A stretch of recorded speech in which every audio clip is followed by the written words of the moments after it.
Welcome guys, आपका welcome है liquid solution के साथ। ठीक है, तो देखते हैं इसको भी निपटाएंगे अपन। ठीक है ना, टेंडर ले लिया तो निपटाएंगे इसको। चलो देखते हैं। शुरुआत में मैं बात करता हूँ कि सॉल्यूशन किसको कहते हैं। ठीक है, ये जो सॉल्यूशन है ना, इसको कहते किसको है।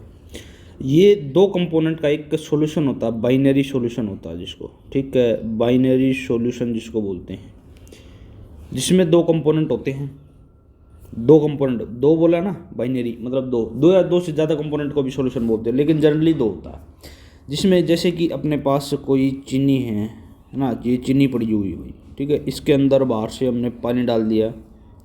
ठीक है, ये देखो ये पानी डाल दिया भाई। ठीक है, ये पानी डाल दिया तो चीनी और पानी का ये मिश्रण हो गया ना, इसको क्या बोल देंगे अपन, बोलो, है ना, शिकंजी, नींबू पानी। और नींबू भी डाल दिया भाई, नींबू पानी बोल देंगे अपन। ठीक है, तो इसमें जो पानी पड़ा है ना, पानी है ना, प्लस शुगर है। ठीक है, ये शुगर कम है, ये पानी बहुत ज़्यादा है। ठीक है, तो इसको तो बोलेंगे अपन सॉल्वेंट, और इसको बोलेंगे अपन सॉल्यूशन, सॉरी सॉल्वेंट, इसको बोलेंगे अपन सोल्यूट। कम मात्रा में होता है ना। चलो इसको सिंबल से भी डिनोट करते हैं। सिंबल से अगर डिनोट करना चाहोगे ना, तो ये इसके लिए सोल्यूट के लिए आता 1, इसके लिए आता 2, या फिर ऐसे भी लिख सकते हो, सोल्यूट के लिए आता है बी, इसके लिए आता है ए। तो ऐसे 1 2 करके, वैसे जनरली 1 और 2 लिखते हैं। ठीक है, 1 फॉर सोल्यूट और 2 फॉर सोलवेंट। तो ये सोल्यूट प्लस सोलवेंट से मिलके बना होता है सोलवेंट, बराबर क्या होता है, सोल्यूशन होता है। ठीक है, इसके बाद आप मेरे को ये बताइए, इतनी बात चाहिए तो इसको अपन क्या लिख सकते हैं, सोल्यूट को 1, सोलवेंट को 2। ठीक है, याद कर लेना। इसके बाद ये 3 तरह के सॉल्यूशन होते हैं, कोई पढ़ने की जरूरत है नहीं, हम तो सीधे मुद्दे पर आते हैं। हमें मुद्दा क्या है, चलो हमारा मुद्दा है सम कंसंट्रेशन टर्म। ठीक है, तो देखते हैं अपन कंसंट्रेशन टर्म। कंसंट्रेशन कुछ एक टर्म्स हैं कंसंट्रेशन की। ठीक है, वो देखेंगे अपन। देखें तो आप ये बताइए कुछ एक, जैसे कि मैं लिख देता हूँ, यहाँ पर लिख देता हूँ। ठीक है, जैसे कि W1 लिख दिया। ठीक है, इतना अंदाज़ा तो हो गया होगा आपको, 1 लिख दिया, इसका मतलब ये पक्का सोल्यूट के लिए होगा। ठीक है, ये होता क्या है ये बता दूंगा मैं, ये वैसे मास के लिए आता है। अच्छा, W2 लिख दिया, मतलब मास ऑफ सोलवेंट 2 है ना, तो सोलवेंट आ गया। अच्छा, V2, V1, ठीक है, V2 ये फिर से सोलवेंट के लिए आ गया। वॉल्यूम ये सोल्यूट के लिए आ गया। ठीक है, अच्छा, W लिख दिया, ये सॉल्यूशन के लिए है। V लिख दिया, ये भी सॉल्यूशन के लिए। तो केवल कुछ ना लिखे 1 2, तो ये सॉल्यूशन के लिए मानना होता है। 2 लिख दिया मतलब सोलवेंट के लिए है।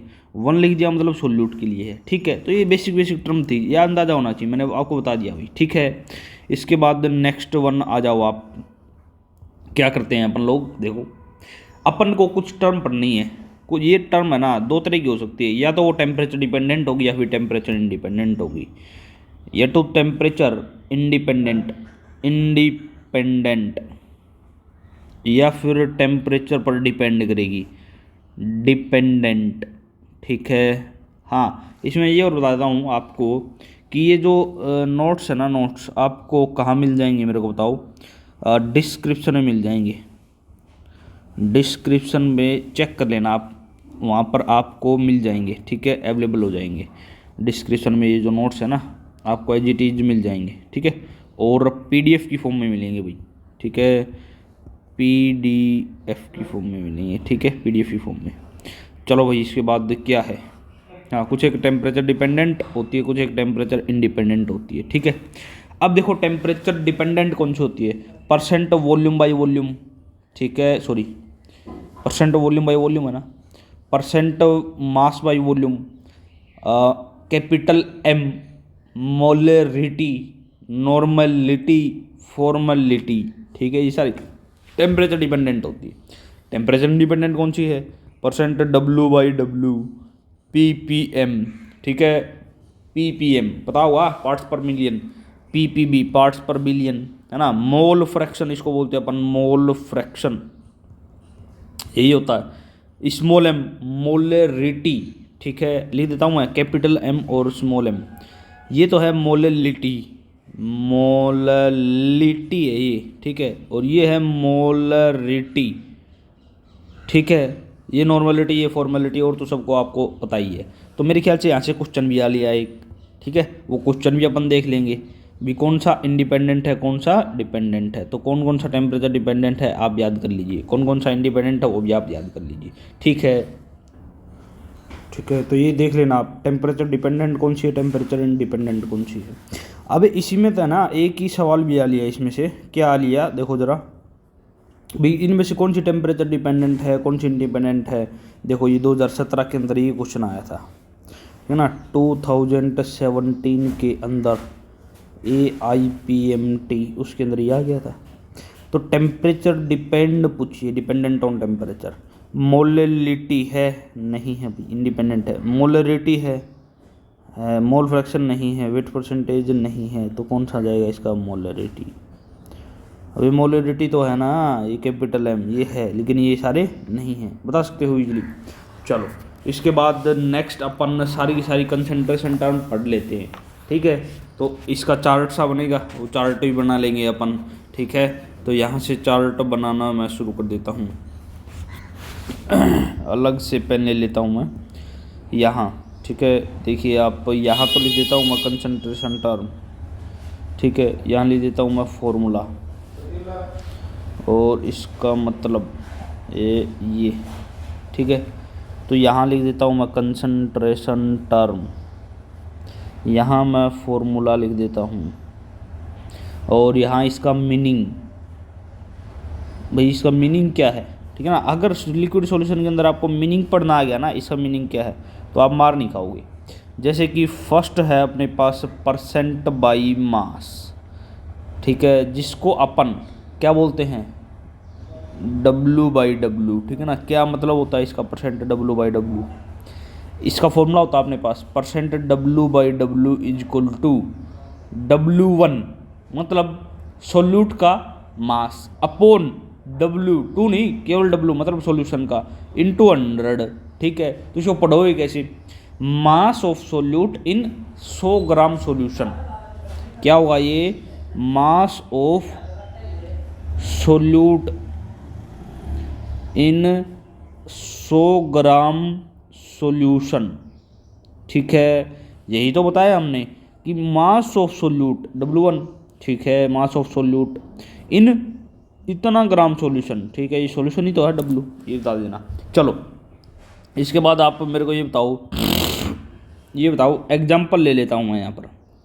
जैसे कि 10% W/W लिख दिया है, इसका मतलब क्या है, हाँ पूरा लिख देता हूँ, एक्वस ग्लूकोज सॉल्यूशन, ठीक है। इसका बताओ मतलब क्या है, इसका मतलब साफ साफ है, आपको अगर दिखाई दे रहा है तो 10% है ना, मतलब 10 ग्राम ग्लूकोज, 10 ग्राम ग्लूकोज क्या है यहाँ पर, यही तो है सोल्यूट, यानी कितना मास सोल्यूट, यानी 10 ग्राम सोल्यूट मतलब 10 ग्राम ग्लूकोज, इन आगे तो वही है 100 ग्राम सॉल्यूशन, ठीक है। इसका मतलब होता है ये। चलो अब बारी बारी देखो, सारे सवाल है ना इजी से इजी हो जाएंगे, बस आप एक बार इसी कंसंट्रेशन टर्म पढ़ दो लो, तो एक बार ये पढ़ा देते हैं आपको। सेकंड देखिए आप, ये सेकंड जो है बात करें यहाँ पर, सेकंड बात करें percent by volume, percent by volume है ना, परसेंट वॉल्यूम बाई वॉल्यूम, कुछ ही बोल दो, परसेंट वॉल्यूम। इसका फॉर्मूला क्या होता है, इसका फॉर्मूला होता है V1/V इंटू 100, ठीक है। वही तो बोला क्या कि वॉल्यूम ऑफ, ये बता दिया भाई, ये ऊपर क्या है, सोल्यूट है ना, V1 सोल्यूट होता है, ये सोल्यूट है, और नीचे वाला सॉल्यूशन है, ये सॉल्यूशन है। तो volume of solute in 100 ml solution, उसको बोलते हैं अपन ये, ठीक है। अगला पढ़ो, अगला क्या बताना चाह रहा है, third most commonly used percent strength ही बोलते हैं, यानी परसेंट मास बाई वॉल्यूम बोलते हैं, ठीक है, जिसको अपन मास बाई वॉल्यूम यही बोल सकते हैं, ठीक है, मास बाई वॉल्यूम, जिसको परसेंट स्ट्रेंथ भी बोलते हैं अपन, परसेंट स्ट्रेंथ, ठीक है, कुछ भी बोल सकते हो। फॉर्मूला क्या होता है इसका, percent W/V is equal to W1 mass of solute in V 100 ml solution, केवल V लिखा भाई, सोल्यूशन आएगा जितना, तो ये कितना आ जाएगा, मास ऑफ सोल्यूट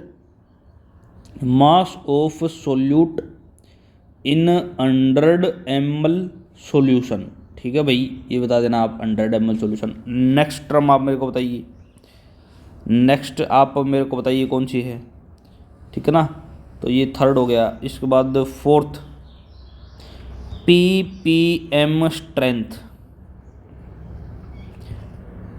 ठीक है, अगर कहीं भी आ जाए ना मिलियन तो 10 की पावर 6, बिलियन 10 की पावर 9, पता होगा।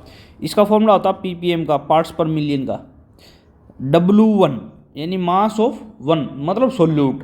ठीक है, सॉल्यूशन होगा। ठीक है, कितना सॉल्यूशन, साइड में 100 था ना तो 100 करते चले थे, 100 ग्राम 100 ml सॉल्यूशन, यहाँ पर 100 ये सॉल्यूशन, तो यहाँ पर मैं क्या लिखूँगा 10 की पावर 6, तो ये कितना हो जाएगा, इतने % सॉल्यूशन।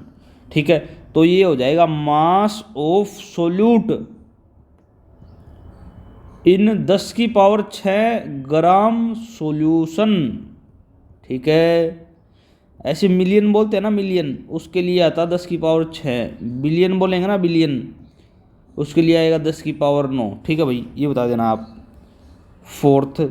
इसके बाद फिफ्थ आ जाओ आप, फिफ्थ कौन सा है, फिफ्थ ppb स्ट्रेंथ पार्ट्स पर बिलियन। ठीक है, इसका फॉर्मूला क्या हुआ, इसका हो जाएगा W1 मास ऑफ सोल्यूट इन 10 की पावर 9 ग्राम सॉल्यूशन, यानी AGT सोल्यूट इन बस 10 की पावर 9 ग्राम सॉल्यूशन कर देना आप ऊपर वाला। ठीक है, इसके बाद नेक्स्ट आप आ जाइए बिल्कुल ऊपर वाला भी। नेक्स्ट है सिक्स्थ, छठा। सिक्स्थ क्या बोल रहा है, स्मॉल m मतलब मोललिटी, नॉट रेटी, वो कैपिटल M आता है। ये क्या होगी मोललिटी, मोल ऑफ सोल्यूट, ये देखो मोल ऑफ सोल्यूट मैंने बोल दिया, इन 1 kg सोलवेंट, ये देखो ये सोलवेंट 1 kg सोलवेंट। ठीक है, ये बता सकते। ठीक है, तो ये kg में लिखना चाहते हो तो ये kg में है यहाँ पर। अगर मैं ये बात करूँ इसको, ये kg में है यहाँ पर।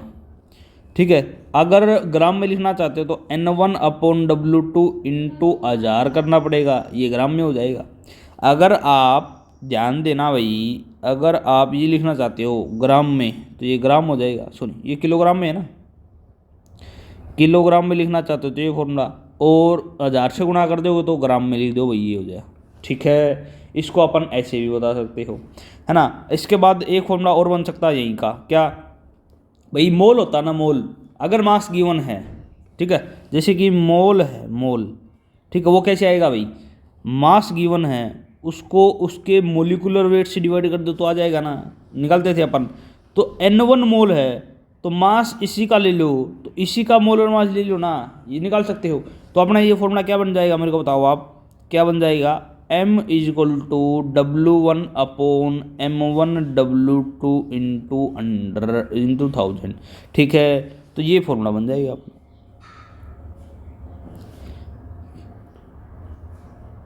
ठीक है भाई, तो ये बता सकते हैं अपन।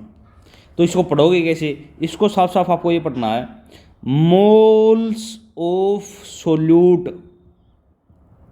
इन 1 kg सोलवेंट इज मोललिटी।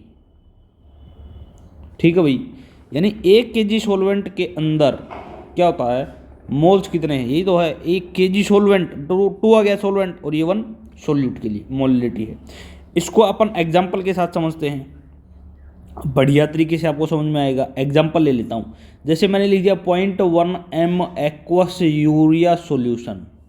ठीक है भाई, मैंने लिख दिया ये, इसका साफ साफ मतलब क्या है, इसका मतलब ये है 0.1, देखो स्मॉल m आ गया मतलब मोललिटी बात कर रहा है, इसका मीनिंग क्या है, मीन्स ये साफ साफ करो 0.1 मोल क्या सोल्यूट के, और सोल्यूट कौन है यूरिया, इन सोलवेंट कौन सॉल्यूशन 1 kg सोलवेंट। ठीक है, नहीं आई बात समझ में, ये बता सकते हो अपन। तो ये मोलिलिटी आ गई। इसके बाद आप मेरे को बताइए मोलिलिटी के बाद 7th टर्म है कौन सी है, बोलिए आप। मोलेरिटी, ठीक है ना, कैपिटल एम से डिनोट करते हैं इसको, मोलेरिटी नाम है इसका, ठीक है। तो हाँ, इसकी यूनिट भी बता सकते हैं, दोनों की यूनिट भी देखेंगे अपन। मोलरिटी होती है ना, वो क्या होती है, moles of solute in 1 litre solution. देखो, moles of solute in 1 litre solution, ये लीटर में लिख रहा। अगर एम एल में लिखना हो तो N/V ml इंटू 1000 कर दो। अच्छा, इसका फॉर्मूला ये भी तो बन सकता है, W1/M1 मैंने बताया था, और ये V ml इंटू 1000 लिख सकते हैं ना। तो ये कितना हो जाएगा, moles of solute, moles of solute in 1 litre solution,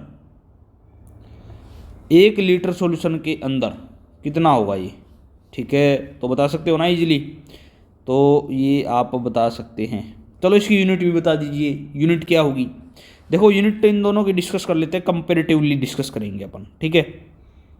देखो यहाँ पर इसकी यूनिट क्या होती है, मैंने बताया था भाई, कंसंट्रेशन को किस में लिखते हैं, मोलरिटी में लिखते हैं। तो इसकी यूनिट क्या होगी, देखो मोल और लीटर है, मोल पर लीटर होती है, मोल पर लीटर। केमिकल एनालिसिस में बहुत लिखते हैं भाई अपन, ठीक है, मोल पर लीटर। ये क्या हो जाएगी, मोल पर केजी, ठीक है ना। इसकी क्या होती है, मोलरिटी की, मोल पर केजी या फिर पर ग्राम, ठीक है। इसकी यूनिट हो जाएगी, यूनिट बता सकते हो ना इजीली। इसके बाद अगली टर्म, ठीक है, 7th के बाद 8th, नॉर्मलिटी, फिर फॉर्मेलिटी। देखिए नॉर्मलिटी कैसे करेंगे अपन, नॉर्मलिटी अपन कैसे करेंगे इसको जज। देखिए 8th है next one, normality, capital N, normality, ठीक है भाई, नॉर्मलिटी। इसको अपन देखेंगे इक्विवेलेंट ऑफ सोल्यूट। ये देखो, एक सोल्यूट के equivalent in 1 litre solution, V litre 1 litre solution. अगर इसको ml में लिखना चाहते हो तो ये 1000 से गुणा कर दो, ठीक है। इसको ऐसे भी लिखते हैं। अच्छा, इसको और भी तरीका है, ये W1 divide by equivalent weight ऐसे कर सकते हो, ये V ml और इंटू 1000, ठीक है। अब यहाँ पर आप क्या करोगे, इक्विवेलेंट ऑफ सोल्यूट, इसका मतलब यही तो है, इन 1 लीटर सॉल्यूशन, ठीक है। नॉर्मलिटी बोल देंगे अपन इसको, ये बोलते हैं अपन इसको नॉर्मलिटी, ठीक है। अच्छा, इसकी यूनिट ही बता दीजिए आप। यूनिट कैसे बताओगे इसकी यूनिट, इक्विवेलेंट की यूनिट तो इक्विवेलेंट ही होती है, ठीक है। लीटर है तो इक्विवेलेंट पर लीटर, ठीक है, तो बता सकते हो। 8th के बाद 9th आ जाइए आप। 9th में क्या है, देखो 9th में क्या है, 9th, ठीक है। 9th है फॉर्मेलिटी, FORMALITY, फॉर्मेलिटी, ठीक है। तो फॉर्मेलिटी देखो, कोई ये आज तक इसके क्वेश्चन तो मैंने देखे नहीं है भाई। इसमें होता है formula unit of solute in 1 litre solution, ठीक है। तो फॉर्मेलिटी बस कुछ नहीं होती यहाँ पर, फॉर्मूला यूनिट, फॉर्मूला यूनिट ओ इन 1 लीटर सॉल्यूशन, ठीक है। Given mass upon V litre भी लिख सकते हो, और फॉर्मूला लीटर, ठीक है, फॉर्मूला मास। तो F is equal to formula unit मतलब गिवन मास, गिवन मास को डिवाइड कर दो आप फॉर्मूला मास से, ठीक है, और इनटू वी लीटर तो है ही, ठीक है। ये बता एस को पढ़ेंगे कैसे, इस वैसे क्वेश्चन इसमें आते नहीं इतने। फॉर्मूला यूनिट ऑफ सोल्यूट, ये भी सोल्यूट की चलती है, इन 1 लीटर सॉल्यूशन, ठीक है भाई।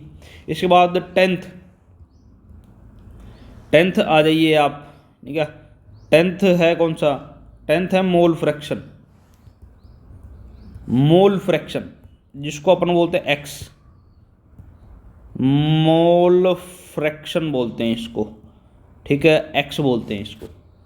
देखो ये होते हैं, मान लिया कि एक्स के मोल निकालने हैं, ए के मोल निकालने हैं भाई, ठीक है। तो उसी के मोल ले लो अपॉन टोटल मोल ले लो, ख़त्म।